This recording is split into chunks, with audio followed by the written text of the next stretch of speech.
Dados, cálculos, processos.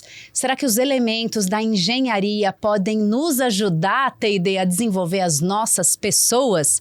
Vamos junto, roda a vinheta.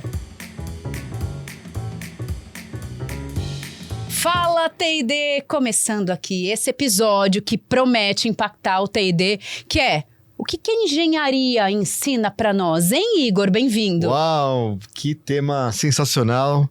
Valeu, Eli, sempre bom estar aqui, compartilhar. Eu sei que eu tô super animado com esse assunto, porque eu realmente gosto dessas analogias, né? Do que alguma área, talvez fora do nosso universo, consegue agregar. É sempre legal aprender com outros modelos, com outras referências. Então, estou super animado aqui e levar um pouco mais de ideias e caminhos para você aí, que é nosso fiel parceiro de mesa aqui também. Apesar de vocês estarem do outro lado da telinha, vocês estão aqui com a gente também, né? Sempre, sempre. E fiquem mesmo com a gente. Mandem comentários, escrevam, peçam pessoas para vir aqui ou falem: eu gostaria de estar aí. A gente pode se aplicar aqui também, assim como se aplica para o CBTD, para conversar aqui com a gente. Eu trouxe, Igor, um infiltrado para conversar com a gente em T&D.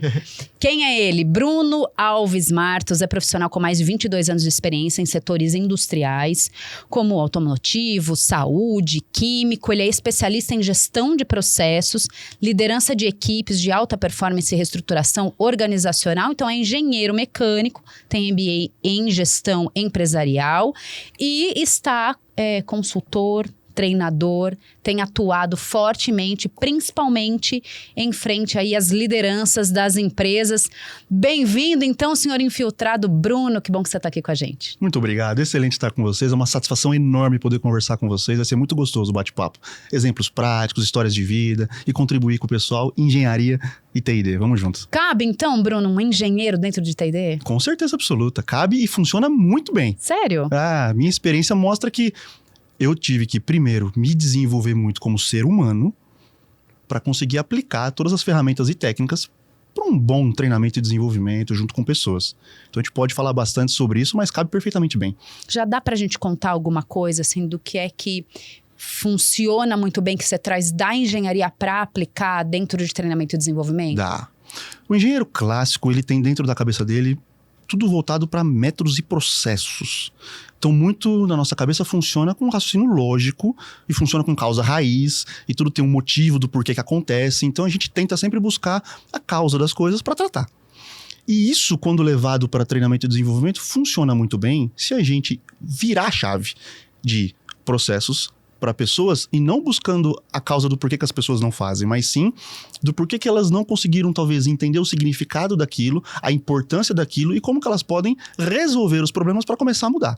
Então, em termos práticos, eu, quando comecei na área de engenharia, vindo ainda antes de engenharia como cara de processos de fábrica de Senai e cresci na operação industrial, fiz todo o meu caminho operacional. Quando eu comecei a aplicar os meus primeiros treinamentos, como multiplicador efetivamente na indústria, eu era extremamente técnico. Vocabulário técnico, todos os assuntos são técnicos, tudo é processual, né? Tudo tem um raciocínio por trás. E ao longo do tempo a gente foi percebendo, particularmente, que não necessariamente tudo é extremamente técnico. E se eu for pular uns 15 a 18 anos da minha vida, que a gente pode falar no meio do caminho, e chegar mais recente, para responder sua pergunta, quando eu comecei a estudar inteligência emocional, programação neurolinguística e comportamento humano e juntar todas as técnicas e ferramentas de desenvolvimento pessoal, começar por mim nos meus treinamentos, o mundo virou. Porque aí eu trouxe o raciocínio lógico e as ferramentas de resolução de problemas lá de trás, mas agora voltado para o ser humano, voltado a entender que são pessoas. E aí você aplica o comportamento humano e a programação neurolinguística nos treinamentos e aí parece que o jogo vira de uma forma completamente de ponta cabeça.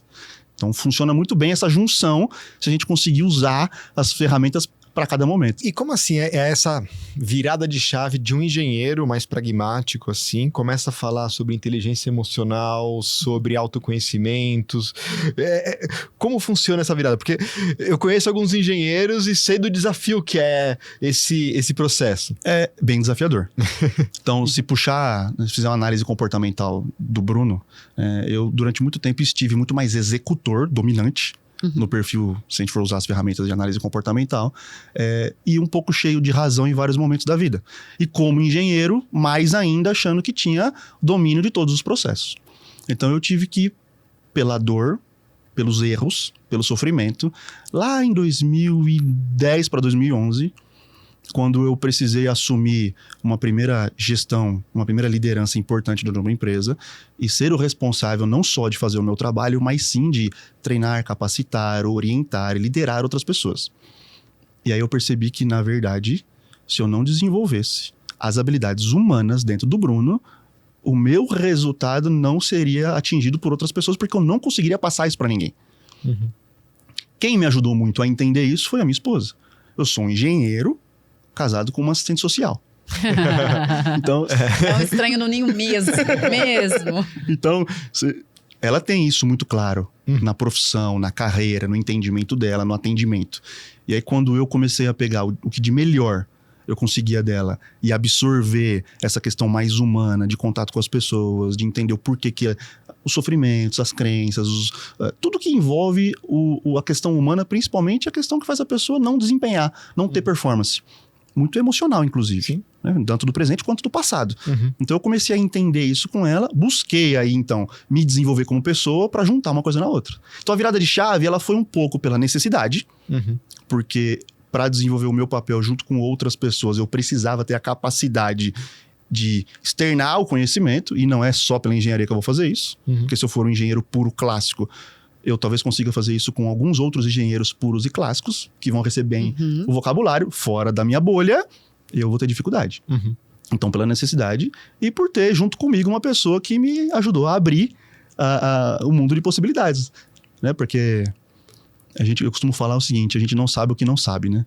Exato. E você não sabe o que não sabe porque não sabe. Então, não tem como você saber se você não sabe. Exato. Como é que você vai descobrir algo que você não conhece? Se alguém que conhece te fala. Se você estiver aberto a ouvir, você vai aprender. Achei interessante você ter trazido essa situação aí de permanecer na sua bolha. E a gente sabe que sim, a gente também, enquanto profissional da área de T&D, também vai criando certas bolhas para nós. E aí, nesse aspecto, muitas vezes a gente precisa de um tradutor. Então, ok, estou olhando para um cenário industrial, para um cenário de fábrica, de produção, que tem muitos processos que precisam ser cumpridos, normas. E às vezes o T&D está olhando lá só com aquele viés do treinamento e desenvolvimento que é acadêmico para ele, que está dentro da bolha dele e não consegue conectar, porque não consegue nem conversar. E aí precisa de alguém da área para vir traduzir, então, a necessidade real que é necessária ali é diferente um pouco do que vocês estão pensando fazer valer a trilha que vocês imaginaram. Você já tem percebido que essa sua atuação de consultor e treinador também traz para essa bagagem técnica uma personalização de linguagem mais ideal para conseguir fazer com que esse treinamento chegue melhor para a base? O que você já tem visto que está acontecendo quando você falou, opa, sou engenheiro. Nossa, mas em T&D? E aí o resultado comprova. Eu tenho, inclusive, sido procurado por conta disso. Excelente. Porque o próprio posicionamento que eu fiz em relação a ser um gestor industrial, com experiência prática em plantas industriais, facilita. E por quê? Porque eu fui em alguns lugares já, recentemente, inclusive na semana passada, isso aconteceu particularmente agora, da pessoa falar, olha, a gente traz gente para treinar, a gente tenta fazer o treinamento, mas parece que o vocabulário não bate, as pessoas têm resistência, porque todo mundo sabe que mudança gera resistência, a pessoa não consegue entender, e a primeira coisa que eu ouço o que ele vai vir falar pra gente? Ele nem sabe o que a gente faz aqui, ele nem conhece o nosso dia a dia. Então, é uma barreira, e aí não só pra engenharia. Eu acho que para todos os modelos de negócios pode acontecer. Mas quando eu enfrentei algumas situações de ir desenvolver um treinamento personalizado, alguma coisa que eu precisava fazer para uma área fabril, a primeira coisa é entender quais são os processos, o porquê que eles acontecem, quem são as pessoas, qual é o cenário atual, e aí levar para essas pessoas com conhecimento prático de fábrica, de engenharia, quais são os benefícios que elas terão com o treinamento. E aí você pula 2, 3 etapas em relação a quebrar a barreira e quebrar o gelo, porque as pessoas vão enxergar em você que é alguém que sabe o que está falando, porque já fez aquilo que ele faz. Então, quando cria essa conexão, esse rapport, essa sintonia com o público, de que ele falou, eu reconheço que, cara, você já perseguiu um caminho... Esse daí já sofreu o que a gente sofre aqui, né? E aí facilita muito Diferentemente, se eu for dar um treinamento de processo para uma equipe de advogados, eu não vou ter essa vantagem competitiva ou essa facilidade de entender o vocabulário, os jargões, o dia a dia deles. Então, é muito prático. E eu tenho vivido isso constantemente, Elis. Funciona muito bem quando você consegue atrelar a sua experiência prática de vida real com aquilo que as pessoas precisam. E aí, você muda o vocabulário, muda vestimento, muda tudo, né? Posicionamento, vestimento, você se adequa ao ambiente. Eu acho que isso que você está falando, Bruno, é uma das coisas que a gente percebe que tem gerado um maior impacto dentro das áreas de desenvolvimento, que é isso, colocar a pessoa da área, e normalmente eles promovem os multiplicadores internos que vivem a dor e capacitam esse pessoal com os skills, com as habilidades direcionadas para um multiplicador, para poder passar esse conteúdo, justamente para aproveitar isso, né? Aproveitar essa questão do, puxa, vai falar a mesma língua, a pessoa já sabe que aquela pessoa viveu o que a gente vive, né? Então, é muito legal ouvir isso e saber que isso está cada vez mais repercutindo de formas diferentes dentro das organizações. E repercute, e abre portas. Quando legal. você tem a experiência prática daquilo que a pessoa procura, facilita muito. Eu queria que você trouxesse aí alguma aplicação, algum exemplo, histórias que você tem recolhido aí desse movimento de quem estava ali operacionalizando a demanda fabril para quem agora está ali treinando as pessoas, enxergando o oculto, vendo as objeções que não estão exatamente no problema técnico. O que você já está conseguindo gerar de transformação? Tem uma empresa que eu faço... A gente fala de treinamento e desenvolvimento, embora tenha um nome hoje que as pessoas estão dando para o programa de mentoria, mas nada mais é também do que um treinamento prático de desenvolvimento. E eu fechei um programa de desenvolvimento, uma mentoria em liderança para 3 sócios de uma empresa do interior de São Paulo, uma indústria. E por que eles escolheram fazer esse programa de treinamento comigo? Tem alguns motivos, mas um dos principais é que eles queriam alguém que pudesse falar de gestão e de liderança, ferramentas de gestão e liderança para eles, como sócios proprietários, porém que fosse uma pessoa do meio fabril, para que não viesse um bom mentor de liderança e gestão que não conhecesse os pormenores de uma área industrial. Turno, legislação, trabalhista, sindicato, etc, etc, etc. Então, EPI, então, desde segurança, qualidade, produtividade, manutenção, logística.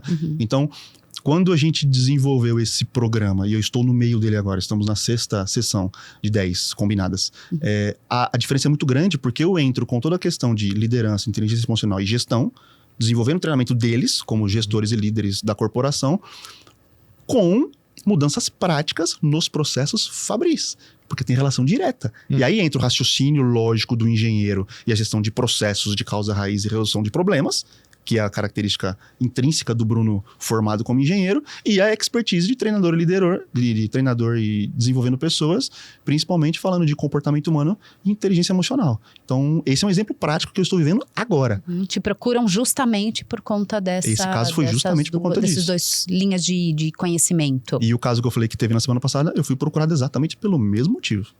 Então é uma dor recorrente. É uma dor recorrente. Consultor que nunca viveu o que a gente vive para falar o que... Porque senão não tem aderência, né, no discurso. Ou tem aderência, mas acaba sobrando pouco. A hora que fala assim, puxa, preciso adaptar um pouco dessa parte desse discurso para isso. Então, se a gente traz alguém que tem essa vivência, o discurso já é muito mais personalizado. Vou dar um exemplo prático, ok? Bem didático. Perfeito. Nesse trabalho, eu chego lá, vou falar com o sócio proprietário e desenvolver com ele as ferramentas de desenvolvimento de liderança. Ok, é um vocabulário, é uma forma de fazer, é uma técnica. Na hora que eu desço com ele para a planta e eu vou discutir com ele processos industriais, eu já vou de outro jeito, botão de segurança, já sei qual é a regra, vou ou não de EPI porque eu quero me colocar, e eu chego para falar com os caras que estão lá no posto de trabalho já com o vocabulário dele. É outra pegada, entendeu? Tá então é outro Bruno. E aí, irmão, como é que tá? Não, isso aqui não, mas a logística, isso aqui, como é que tá o WC? E aí eu vou, jargões e vocabulários deles. Porque aí quando a informação chega da diretoria ou da gestão pro operacional, e eles falam que eu vou lá para dar um treinamento específico para eles de algum assunto que eles precisam, cara, é aquele cara lá que desceu aqui naquele dia que veio falar com a gente sobre tal coisa, até fez um comentário de um 5S e ajudou a gente com tal coisa numa bobeira na hora do almoço, o cara é nosso, pode vir. Conhece. Já tem uma validação desse usuário. E aí é sintonia, rapport, né? É bater com quem vai querer receber o seu treinamento. Porque é uma barreira muito grande. Quando a empresa contrata por estar no budget, E ela ter que fazer, as grandes corporações, eu preciso investir até tantos milhões por ano de treinamento porque está dentro da política corporativa. Ok. E você faz aquilo por protocolo e não necessariamente quem vai executar o treinamento tá ali porque entende o detalhe da operação. E as pessoas que vão lá só vão por obrigação porque precisam estar porque a empresa obrigou, o resultado costuma ser mais difícil de ser alcançado. Algumas pessoas serão conectadas e vai funcionar. Mas algumas pessoas estão ali por obrigação. E aí, se não criar essa sintonia de vocabulário, de linguagem, que a pessoa olhe e fale, pô, se eu ouvir essa pessoa aí, que tem a ver com o que eu faço, cara, eu posso estar melhor daqui uns 6 meses, 1 ano, porque eu terei, de fato, evoluído e aprendido algo. Porque tem algo, de fato, para me mostrar. E aí você quebra um pouco das barreiras. Não é a única forma, mas é uma das. Mas ajuda. É uma das. Pelo menos o trabalho vai ficar mais fácil, né? Facilita, entendeu? facilitar. É uma porta de entrada. Muito bom. Tem um aspecto bem importante para nós de T&D, né, Igor, que é a tal da mensuração dos resultados e que porque justamente a maioria aí desse grupo que acaba integrando o treinamento e desenvolvimento vem da área de humanas, que fica ali, tem um pouco de dificuldade, não é ali uma busca inicial, né, porque gosta muito de mensuração de resultados e por outro lado a gente sabe que dentro da engenharia o caminho natural de quem gosta de dados, de leitura, de processos. Toda ação precisa ter um resultado, né? Exato, a gente imagina que seja mais simples. Isso também é um diferencial e até entender de um engenheiro para quem está falando com um T&D. Que coisas você olha que você consegue mensurar, talvez que pode ser até uma dica para o dia a dia desse T&D? Olha, esse é um assunto maravilhoso, hein? E para quem tá assistindo deve ser uma dor forte. E aí, vamos lá. Uma característica que, como gestor industrial, antes de eu enveredar para o caminho de consultoria, mentoria e desenvolvimento, até pouco tempo atrás eu era um gestor executivo industrial tomando conta efetivamente dos processos. Eu sempre gostei muito, por características pessoais, pelo que eu te respondi da minha virada de chave, e trabalhar muito junto com as pessoas, com o time de recursos humanos. Sempre. Sempre gostei. Legal. Sempre foi um BP ali. Eu sempre gostei. Sempre gostei legal. de verdade mesmo. Porque eu entendo que isso faz muita diferença. Essa proximidade de linguagem, esse entendimento coeso do porquê que as pessoas precisam, do que precisam, faz muita diferença. Mas, em relação à sua pergunta, é uma discussão que eu já tive várias vezes e é algo que é difícil de solucionar. Por quê? Exemplo prático, para ser mais... Vamos lá, vamos fazer um treinamento de conscientização, por exemplo, que não sei nem se funciona muito bem, é discutível, mas a gente faz. É uma prática comum no mercado. Precisamos fazer um treinamento de conscientização de uma norma X. Porque eu preciso mostrar que eu treinei, que as pessoas foram conscientizadas, que aquilo existe, que aquilo é importante. Como é que eu vou medir, fazer o meu controle de eficácia, ou o nome que a gente quiser dar, de que o treinamento foi bem feito? Existem várias práticas. Algumas empresas adotam testes e provas numéricas daquilo que ela aprendeu ali, na hora. Funciona. Talvez, como uma prova de matemática na escola, serve para quê? Para a vida. É discutível. Outras pessoas preferem não fazer nenhum teste no momento e, como prática, avaliar se depois de 2 ou 3 meses o processo em que aquelas pessoas estão envolvidas terá ou não alguma recorrência de não conformidade. Aí é um número. Se o processo demonstrar uma não conformidade, talvez as pessoas não foram conscientizadas. Ou foram, e o problema não tem nada a ver com isso. Aí na causa raiz do problema, você vai identificar que tem outra falha no processo que não é a conscientização. Como fazer isso? Eu, até hoje, não tenho uma fórmula mágica. Gente, que bom! Agora a gente ficou muito tranquilo, né?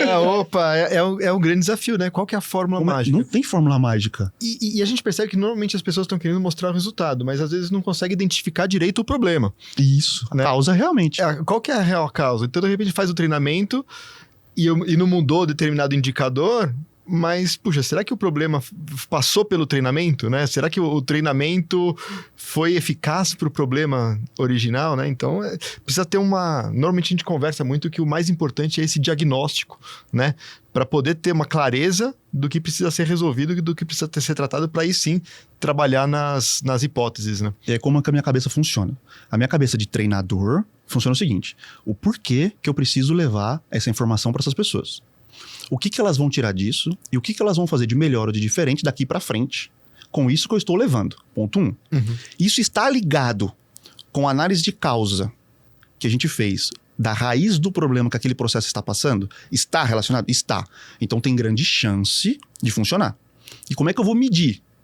O que eu tenho feito como prática, que para mim parece mais sensato, se eu consigo analisar a causa, se eu consigo entender a causa do problema que o processo está passando, eu consigo correlacionar com o treinamento que eu vou entregar, e eu preciso entender como que eu vou medir isso através de alguma falha no processo, não nas pessoas. Sim. Então, se o processo é feito por uma pessoa só, vai acabar sendo pessoa-processo. Mas se é um processo que tem uma equipe de 5, 6, 7, 8 pessoas, você tira, no final das contas, pela cultura daquele processo amadurecido ou não por aquelas pessoas. Se tiver alguma não conformidade ou algum desvio no processo, já que o treinamento foi feito propositalmente, entregue de uma forma que tem análise de causa envolvida, a chance de você medir a eficácia é maior. Sim. Aí é a cabeça de engenheiro. É a linguagem de engenheiro, Aí a a cabeça resposta de engenheiro, tudo de engenheiro. Entendeu? Mas quando eu faço o treinamento, eu vou discutir com recursos humanos, não é assim que eu falo. Eu falei, então, mas a gente viu por que tá acontecendo isso? Mas por quê? Tá, por que isso? Não, mas tá bom, mas por que isso? Aí eu vou no 3, 4, 5 porquês. Chegamos lá. Então essa é a causa verdadeira do negócio? Tá, essa é a causa. Como é que a gente vai fazer para que isso não aconteça de novo? Não, tem que treinar, ensinar as pessoas, tá? Como é que a gente vai fazer com que o processo consiga perceber que isso deu errado antes de chegar no cliente, por exemplo? Porque a maior parte das empresas querem pessoas capacitadas para processos serem ou reprodutivos de forma rentáveis, ou que não chegue problema no cliente. Seja serviço, seja produto, não importa. Então como é que a gente vai medir? Como é que a gente vai quantificar? Como é que a gente vai mapear o processo para que a gente consiga ver e levantar a bandeirinha que deu pau, que deu errado, antes de chegar lá? Tem um jeito? Não, se a pessoa reclamar, se alguém chegar, se tiver uma nota... A cada processo é um processo, aí tem que entender o processo. Se tiver uma auditoria, se tiver uma validação, se tiver um setor de qualidade, enfim. Por exemplo. E aí, cada processo você desenha. Então, você desenha dos 5 porquês, vai chegar lá na causa. Por quê? É isso. Mas certeza que é isso ou a gente tá só dando uma mascarada porque não quer resolver de verdade? Não, é isso mesmo. Como é que a gente vai treinar para conscientizar ou padronizar o processo para que isso não seja recorrente? E como é que a gente vai medir dentro do dia a dia para que a galera consiga levantar a mão e falar, opa, deu errado de novo? Você só muda o vocabulário. Eu expliquei de um jeito, expliquei de outro, mas o resultado é o mesmo. Então, para você também chega a demanda com a solução pronta. Em alguns momentos chega. Demanda, precisa fazer isso. Preciso dar esse treinamento. Já sei que é por quê? assim. Peraí, por quê? Por Já quê? sei que é assim. Não, só precisa fazer. Não precisa do porquê, não. Vamos lá, faz esse treinamento aqui e resolve. Não, aí, não é assim, não vai funcionar. Então, normalmente... Mas muita gente faz isso, né? É uma prática comum, infelizmente. Na minha cabeça, infelizmente. E tem uma outra coisa que aí acho que vale a pena o recorte para quem tá aqui, que é da área de treinamento, né?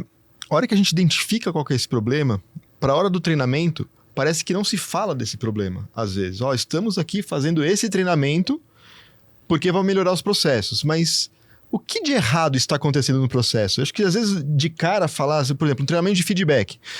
De novo, vou fazer mais um treinamento de feedback. E que feedback não é um bom exemplo para uma coisa de engenharia, mas acho que funciona, também. Mas falar assim, puxa, olha, os feedbacks não estão acontecendo da forma que a gente gostaria, porque por causa disso, a gente identifica que tem uma questão de clima, assim, assado. Trazer isso logo no início do treinamento para entender o porquê que eles estão fazendo mais um treinamento de feedback, para fazer de novo para ver justamente para o resultado acontecer, mas aí tem uma causa efetiva que vai ser mensurada e vai ser acompanhada. Então, às vezes, no início, deixar claro o que está sendo resolvido com aquele treinamento é muito importante e muitas vezes não acontece, né? É extremamente importante, porque se as pessoas que estiverem ouvindo e participando, elas entenderem que aquele treinamento vai ajudar a resolver algo real, porque elas vão... a gente faz isso mesmo. Caramba, estamos deixando isso pra lá, hein?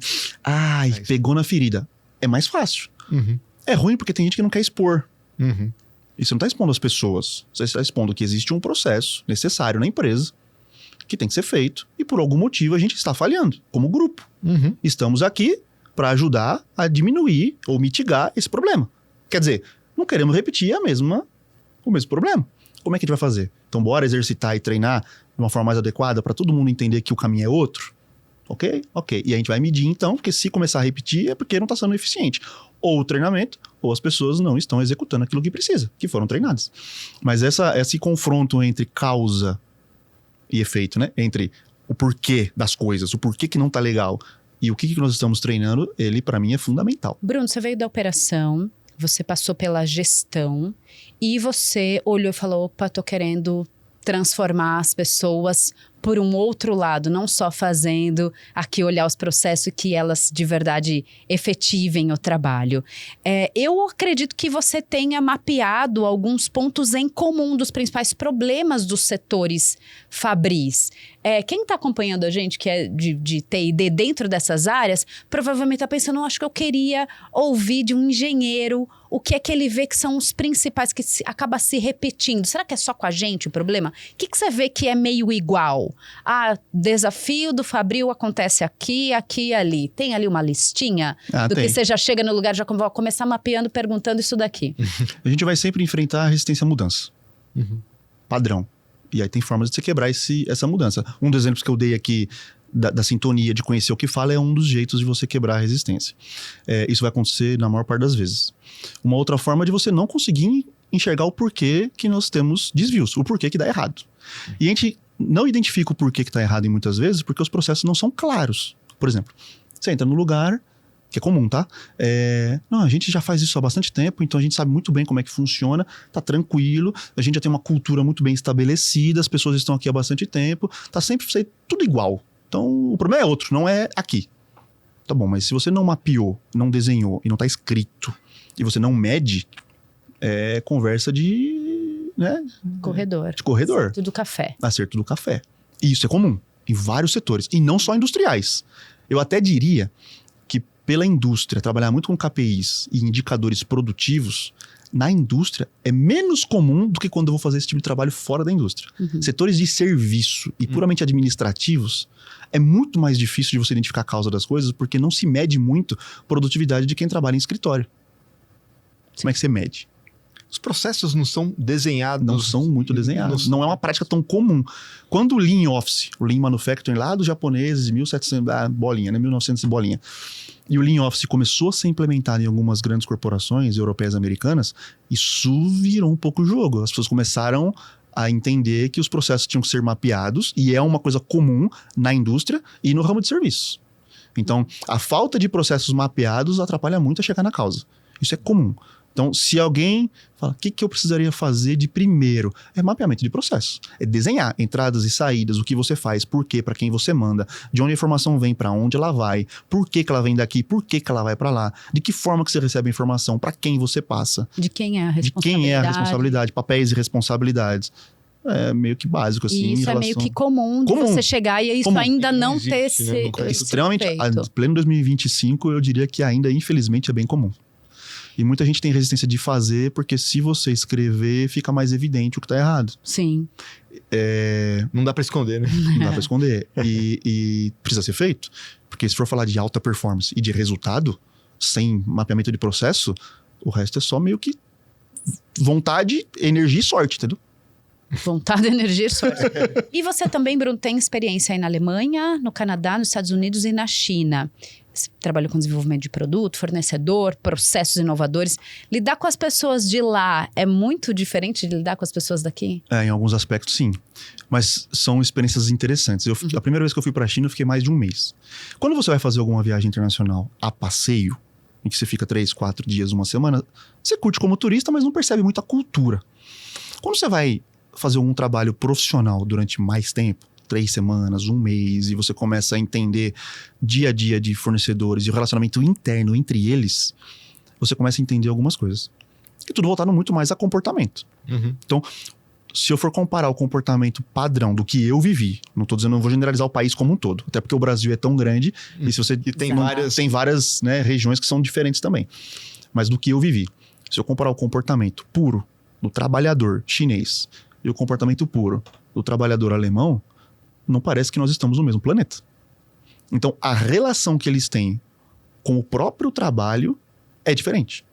E aí você traz isso de volta ao Brasil e você fala, tá, por que eu posso ter uma empresa grande, com 5, 6 sites, escritórios espalhados pelo Brasil, e os processos também não funcionam da mesma forma, porque você também tem culturas, embora não tão diferentes assim como chineses e alemães, mas no Brasil nós também temos.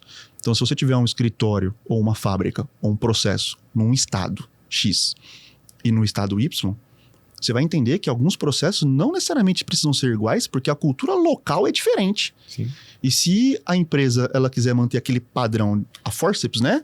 Só porque é uma padronização global, XPTO, você acaba sofrendo porque você está indo contra o natural da cultura das pessoas. E isso fez eu entender, inclusive, as mudanças nos próprios treinamentos e da forma como eu faço no Brasil, depois que eu vi isso fora. Porque você começa, parece que, entender que nem todo mundo de fato é igual. A gente sabe disso, é meio óbvio, né? Não tô falando nada fora da caixinha, mas quando você põe o pé e você conversa, eu falo com o americano, vou no inglês, desço pra Itália, vou pra Alemanha, falo com a China, aí fui pra Coreia, já é outro mundo. Aí você volta, você fala, cara, a gente tem exatamente isso dentro do Brasil. E por que a gente ainda insiste em ter os mesmos processos padronizados para as regiões que são completamente distintas? Então isso me deu uma virada e ajuda a modular melhor para cada lugar que você vai. Tem um filme, acho que já de uns 5, 6 anos para trás, que é o Beleza Americana, né? Que é a fábrica chinesa que se instala nos Estados Unidos e mostra muito esse conflito cultural do jeito de fazer as coisas. E olha que a gente tá falando de China e Estados Unidos, né? É muito diferente Bem diferente. o jeito de lidar e os desafios que eles enfrentaram. Dentro do Brasil já é diferente, dos Estados Unidos também é bem diferente. Você vai pra Califórnia, vai pro Texas, não tá no mesmo país. Eu queria que você desse exemplos, então, do que você percebeu desse colaborador, o que no dia a dia que fez, falou assim, opa, a pessoa funciona de uma outra maneira, então eu preciso ter outro tipo de processo, outro tipo de liderança. Tá, na minha experiência prática. Na China, você faz, você manda, ele faz. Você diz o que tem que fazer, ele obedece e ele executa. É um robô. Tá. Questiona? A maior parte deles, na minha experiência prática lá, não. E tá tudo bem, porque é pra isso que eles servem. Tranquilo. No meu nível operacional do que eu fui fazer. Pode ser que em outras esferas seja diferente. Tá. Na Alemanha, tudo tem que ter um porquê claro, um método especificado, porque se eu fizer hoje e no ano que vem eu tiver que repetir, eu tenho que fazer igual. Porque o meu padrão de qualidade tem que ser exatamente o mesmo. Então, é questionado, é muito bem desenhado e os porquês são muito bem claros. E Não, se não tiver processo, é o que mandou faz. Quem mandou faz. Porque o cara que mandou sabe o que tá fazendo, ele é o cabeça, é ele que é o responsável pelo processo. Eu só vou executar. E é uma diferença muito gritante, porque isso afeta a produtividade. Sim. Se você... Tanto é que não é à toa que a gente fala que a Alemanha, inclusive, nesse momento está passando por um processo complicado industrialmente falando, porque eles estão diminuindo o padrão de qualidade, porque o mundo já não compra mais o produto clássico da década de 70 e 80 alemão, que era um produto extremamente rígido na qualidade, especializado. Mas eles têm essa característica na cabeça deles. Isso tem muito a ver com o pós-guerra, né? A criação cultural. E aí eu vou começar a falar disso? Bruno, não tem nada a ver com o assunto. Tem. Porque se eu tiver que desenvolver um trabalho com uma equipe global de algum projeto que eu vou envolver alemães e chineses no mesmo trabalho junto comigo aqui no Brasil, eu preciso entender como que a cabeça dele funciona, como que a cabeça do outro funciona, como que a minha funciona. Ter o mínimo de humildade intelectual para saber o que eu não sei, ou buscar saber o que eu não sei sobre eles, para fazer uma boa interação.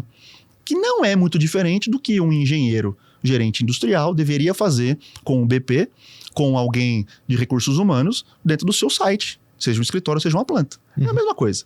Não está tão distante como o alemão e o chinês, porque a gente acha que somos todos iguais, mas não somos. Então, eu vou lá. Por isso que eu sempre gostei de fazer isso. Porque eu aprendi isso muito cedo. Tive muita sorte, oportunidade de conseguir entender que isso faria muita diferença na prática. Então eu vou lá no RH, vou entender quem você é, de onde você veio, vamos conversar, vamos criar relacionamento, isso é muito importante. Vou me abrir para entender o que eu penso, por que eu penso, de onde eu vim, quais são as minhas ideias como gestor da área, porque eu sou responsável pelo treinamento. Ele pode me ajudar, mas o responsável em treinar o meu time sou eu. Se eu sou o líder deles e eu sou o líder do resultado, o responsável em fazer com que aquilo funcione sou eu. Eu vou comunicar, vou solicitar, vou pedir para as pessoas me ajudarem que têm o recurso, vou trazer pessoas que são especialistas naquilo, mas o responsável sou eu. E é uma briga comum, porque esse entendimento ainda, na sua pergunta ainda, é uma dor comum, em que algumas empresas que eu visito ainda entendem que os gestores têm problema, porque os processos não funcionam, e que o RH tem que resolver, porque tem que trazer o treinamento e desenvolvimento para fazer alguma coisa que tem que ser feito, mas ele não fala com o outro, aí eles não se entendem, e aí a demanda é de treinamento, mas o dinheiro é do financeiro, e o gestor fala, não recebo treinamento, aí por isso que as pessoas não fazem, é uma dor comum. Como resolver isso na prática? Conversa. Conversa, olho no olho, senta junto. Transparência. Sentar na mesma mesa e resolver, né? E resolver, conversa. Só e sai daqui depois que conversar. Conhecer de comportamento humano, você conhece muito bem disso, né? Então,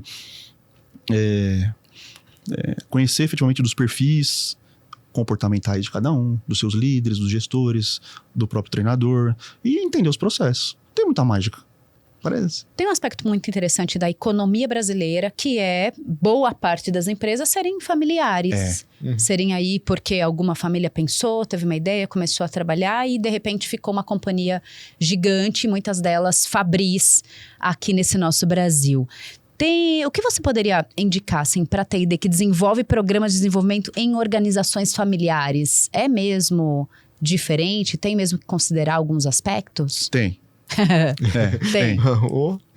É bem diferente. Você trabalhar numa grande multinacional que tem processos padronizados e trabalhar numa empresa familiar que tem ali o seu sócio proprietário e 1 ou 2 herdeiros tomando conta de alguma coisa e é assim que a empresa funciona. É bem diferente.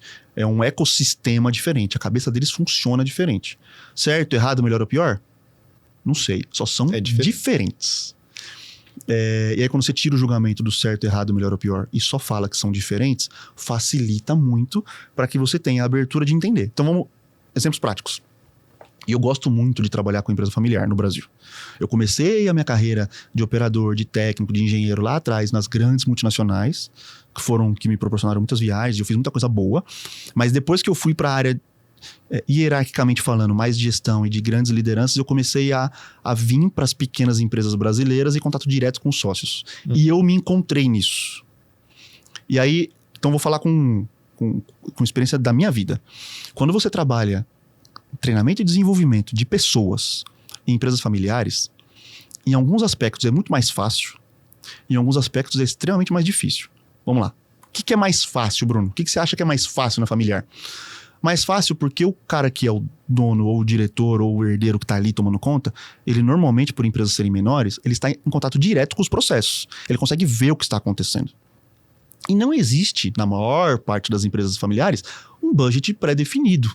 Não existem muitas regras. Então, os treinamentos das pessoas acontecem meio que sob demanda, a depender do que está rolando. Dos problemas que aparecem, de quem está influenciando, de quem pede. Pode ser mais dinheiro. Pode ser mais, muito mais. Pode ser 0. Pode ser uma resistência completa. E aí a habilidade do gestor, junto com quem faz esse trabalho, de poder mostrar que existem causas de problemas reais que acontecem, são recorrentes, porque não se trabalha justamente nisso, que é desenvolvendo e treinando as habilidades técnicas ou comportamentais das pessoas que executam aquele processo. Então, começar a mostrar isso e entender através de números. Porque no final das contas, seja ela pequena ou grande, boa parte das empresas que manda é o financeiro. Então, como é que você traduz esses erros, esses problemas, esses conflitos em números financeiros? Na empresa familiar, se você conseguir entender como isso funciona, o jogo fica legal. Porque você consegue quantificar e você tem acesso direto com quem ali está na direção para ter o seu budget e a sua definição do que faz sentido. Por outro lado, da minha experiência prática, de grandes corporações muito mais fundamentadas e que trazem meio que pronto para o Brasil os seus modelos, você já não tem tanto essa flexibilidade e liberdade. E aí perde-se um pouco de fazer algo mais personalizado por uma demanda específica. Tem tal processo que eu tenho 5 pessoas que estão passando por problema X. E eu preciso treinar aquilo, porque o gestor entende, chamou a pessoa que conhece do assunto, fez uma conversa, se alinhou, e eu preciso de um treinamento daquilo. Se não tiver na grade das grandes corporações, já pré-definidos globalmente, blá, blá, blá, fica mais difícil. No familiar, não. No familiar, você tem muito mais liberdade. Por outro lado, é muito mais difícil de convencer, porque não está pré-definido. As grandes corporações, normalmente, já têm ali. Se eu não me engano, teve uma pesquisa esses dias, 80 e poucos % das grandes corporações já tem um certo valor definido anual para treinamento e desenvolvimento de pessoas. O que não acontece nas pequenininhas. Então, tem 0. Que tem 0. Mas que pode ser mais. Mas que pode ser mais. A própria pesquisa da BTD, a gente restringe a quantidade de colaboradores a partir de 100 colaboradores. Por conta disso, inclusive. Porque a distorção dos dados é muito grande. Porque nas empresas menores, pequenas, normalmente existe uma concentração e uma sazonalidade, vamos falar assim, do investimento de verbas ou das figuras de treinamento. Então a gente tem esse cuidado de separar justamente para empresas maiores, porque a gente consegue ter uma diluição melhor desse budget, desse viés dos treinamentos, mais fiel. Em resumo, eu gosto mais das pequenas. Ele gosta do problema. Do problema. Ele é um gosto. engenheiro que gosta de problema, resolver problema. eu E gosto tem uma mais coisa das que eu percebo bastante nas empresas familiares, assim, quando a ideia da mudança, ou do ajuste, ou do próprio treinamento é comprada pela liderança, essas guinadas são muito mais rápidas e fáceis. Mas também essa mesma coisa é verdade se não é comprada. Se a pessoa, putz, espera aí, veio alguém aqui que falou que eu tenho que mudar e fazer assado, se não compra ideia, não vai mudar. Pode investir o que for de treinamento, não vai dar certo. Exato. As coisas vão continuar acontecendo da forma como sempre aconteceram. Então, precisa desse ajuste de linguagem, né, essa visão de engenheiro, para poder adequar essa conversa para convencer essa alta direção. Então, é um trabalho bem legal. Né? É muito legal. E uma das formas de você fazer isso é usar a técnica de vendas. Uhum. Porque você vai entender que você tem que vender o treinamento no sentido... Vender não tô falando no sentido monetário. Sim. No sentido de conseguir, na conversa, mostrar que aquilo é importante, necessário e que vai resolver o quê? Uma dor, um problema, ou vai ajudar a atingir um desejo. Às vezes não é uma dor. Às vezes é o que te trouxe até aqui, meu irmão, não vai te levar para frente. Para te levar para frente, ou você traz gente com uma capacidade, uma competência, uma experiência diferente daquela que você tem em casa, ou você capacita quem tá aqui. Mais fácil ou mais difícil. São formas diferentes. As duas funcionam. O quanto você está disposto a sair do nível que você está para ir para o próximo nível de jogo, corporativamente falando, investindo nas suas pessoas ou trazendo de fora.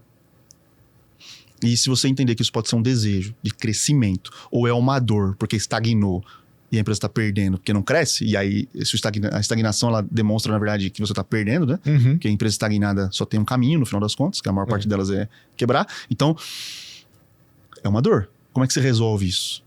A gente volta para onde? Para a cabeça do engenheiro? Na causa. Eu tenho que achar a causa do que está acontecendo no DRE da empresa, porque tem resultado lá na administração geral, para conseguir falar que eu consigo, com um certo treinamento, capacitação e desenvolvendo pessoas em habilidades técnicas comportamentais, ajudar a resolver aquela causa. Uhum. Por isso tem tudo a ver engenharia com Excelente. treinamento. Tem tudo a ver. Chegamos no momento TD, que é o momento toma e devolve. Legal. A gente dá uma expressãozinha, você vai responder curto, direto e reto. E a gente trouxe algumas coisas especiais Olá. aqui. Vai lá, Igor. Kaizen. Melhoria contínua. Metodologias ágeis. Importantíssimo. E engenharia humana. É mais importante ainda. Isso é rápido, boa. O que não é óbvio sobre o Bruno? Não é óbvio sobre o Bruno? Não Que pergunta é. boa, hein? Acho que essa eu nunca respondi na vida. Não é óbvio, pra quem me conhece, que eu sou uma pessoa extremamente emotiva. Uau, Não é óbvio. que legal. Eu pareço ser, a princípio, um cara duro, né? Dominante, mas... Engenheiro. Mas eu sou extremamente emotivo. E falando em emoção, o que é isso que tem na mesa? Isso foi uma coisa que me deu muita emoção. No começo do ano de 2024, eu fui convidado pela editora Chave Mestra a escrever um livro. E eu participei desse projeto, que é o projeto A Profissão do Futuro, Como Entender as Pessoas. Olha que maravilha o texto. Legal. Uhum, legal. E o capítulo que eu escrevi aqui justamente fala sobre liderança. Já que, dentro de toda a minha história, a minha carreira, eu desenvolvi muito do que eu precisava desenvolver por conta de liderança e de desenvolver outros como líder, Uhum. eu escrevi exatamente isso. Quais são os fundamentos e as habilidades que eu, Bruno Martos, entendo que são importantes para você liderar pessoas e processos. E aí, de um tempo para cá, por conta de ter lançado o livro, participado do projeto, eu tenho feito algumas palestras e alguns treinamentos e eu tenho falado muito sobre a autoliderança. Tá. Porque o que eu percebi? Que quando você fala de liderança para as pessoas, muita gente fala, não é para mim.